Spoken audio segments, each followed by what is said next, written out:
Dans l'association, il y a deux pôles. Il y a un pôle qui est implication et accompagnement des habitants. Et du coup, dans ce cadre-là, on propose par exemple des inventaires participatifs, des visites de quartier, des chantiers de plantation de haies, création de mares. On fait aussi des nouveaux supports de communication. L'objectif principal, en fait, c'est de montrer à chacun que travailler pour la biodiversité, c'est à la portée de tous, mais c'est aussi facile à mettre en place. Et la biodiversité, si on agit concrètement sur elle, eh ben, on agit concrètement sur l'humain.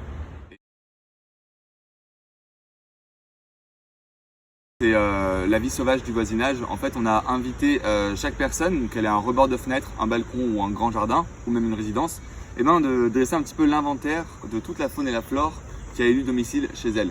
On a un jardin, on renseigne globalement quelle est un petit peu sa morphologie, et là ensuite il y a un moment où on va se poser avec une feuille et avec tout un guide, et on va observer autour de soi pendant 15 minutes les papillons qui passent dans le jardin et qu'est-ce qu'ils font. Ça nous donne un petit peu la qualité écologique du jardin et c'est très intéressant. Il y a par exemple tout un programme aussi où vous pouviez prendre en photo des espèces dans votre jardin ou sur votre balcon et nous, vous nous envoyez et nous on les détermine et on vous dit ce que c'est. Et puis l'idée c'était juste de sensibiliser et d'impliquer et de montrer que même chez soi, il y a de la vie et qu'on peut la préserver. Et au final c'est assez dingue pendant le confinement, le retour des espèces qui sont apparues.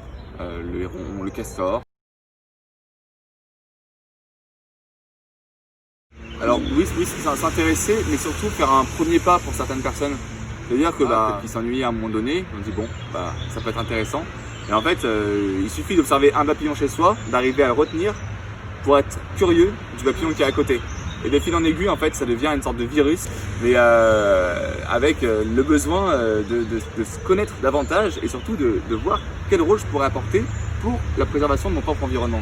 Grâce au confinement, on a pris un peu plus le temps de regarder ce qui se passe autour de nous et du coup on a touché un nouveau public de personnes qui vont petit à petit rejoindre l'association, participer à d'autres actions et du coup c'est chouette.